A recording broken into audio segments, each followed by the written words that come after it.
Hey everybody, welcome to another episode of Bubblegum Reviews. My name is Steve, and today's review will be on the movie next to me here. We have Little Miss Sunshine. This is a probably third time watch for me.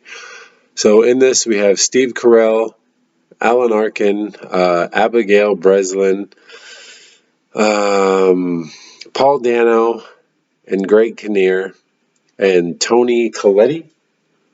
Tony Collette.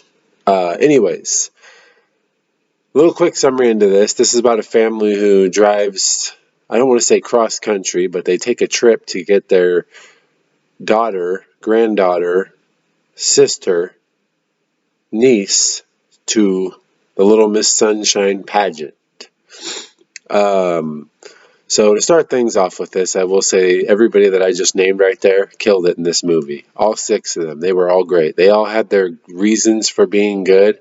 Obviously, my favorite was Grandpa, because he always had those profanity-laced moments, and he was just not afraid to say what was what. But with that being said, he had his reason I liked him. Paul Dano had his reason I liked him. Greg Kinnear had his reason I liked. They all had separate reasons for liking each of them. The score in this I did not care for. The writing, the screenplay for this was actually really well done. The cinematography wasn't actually half bad either. Overall, this movie is really funny, really enjoyable. I recommend it 100%. The one thing I will say is this movie kind of puts, like, not that you really needed the help for that, but this movie kind of puts in perspective just how, not stupid, but how, I don't know really the exact word I'm looking for, but how, let's just say stupid, children beauty pageants are. That just, no, that's a no-no in my book for sure. Like that is so, that just seems so wrong in all ways possible. But anyways, we're not going off into that right now. Overall, though, yeah, like I said, the cast was great. The soundtrack didn't much care for.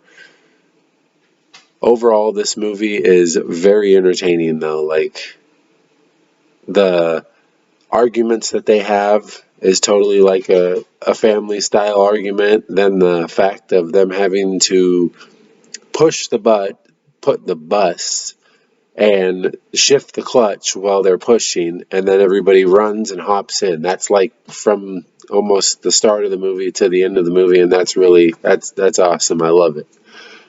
Director in this is Valerie Ferris and Jonathan Dayton. I don't know if they're like brother and sister or husband and wife or what, but they've all directed the same stuff. I've never seen anything else that they've directed. The only thing I'm familiar with, but I of course have not seen it, is the movie Battle of the Sexes, which also is done with Steve Carell. He's also in that one. IMDb gave this four.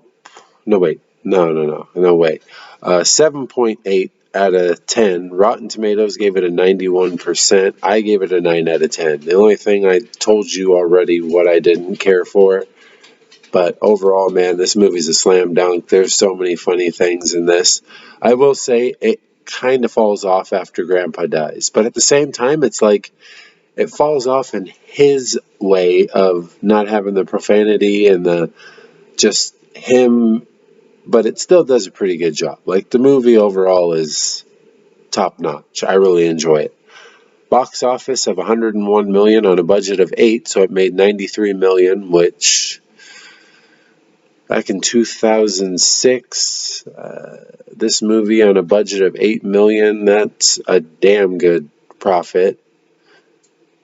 Anyways,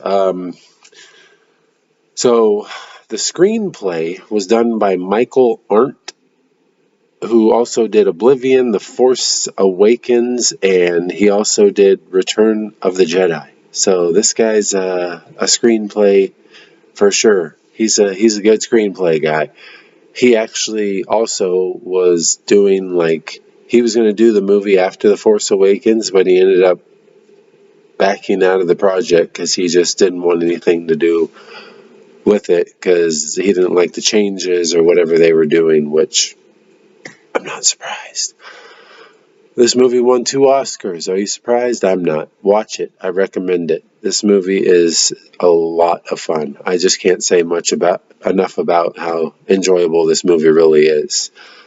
Interesting fact is one, Abigail Breslin actually wore a fat suit. If I didn't read about that, I actually would have never known that because I never saw Abigail Breslin before this, so I didn't know what she looked like and all that. The other thing is apparently during the profanity laced stuff that Alan Arkin was saying, the one in the bus where she has the headphones on, the production team actually made sure she had music on so she did not hear all the stuff he was saying.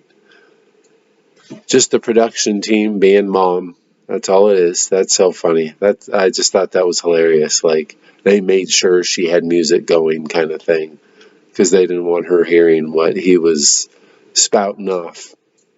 Other than that, though, that's it for today. I really feel like this movie's all the better today just because of its name, Little Miss Sunshine, and today outside the sun is shining. I mean, it's an awesome day outside. But anyways, up next will actually be, for my watching purposes, will be this right here, Once Upon a Crime.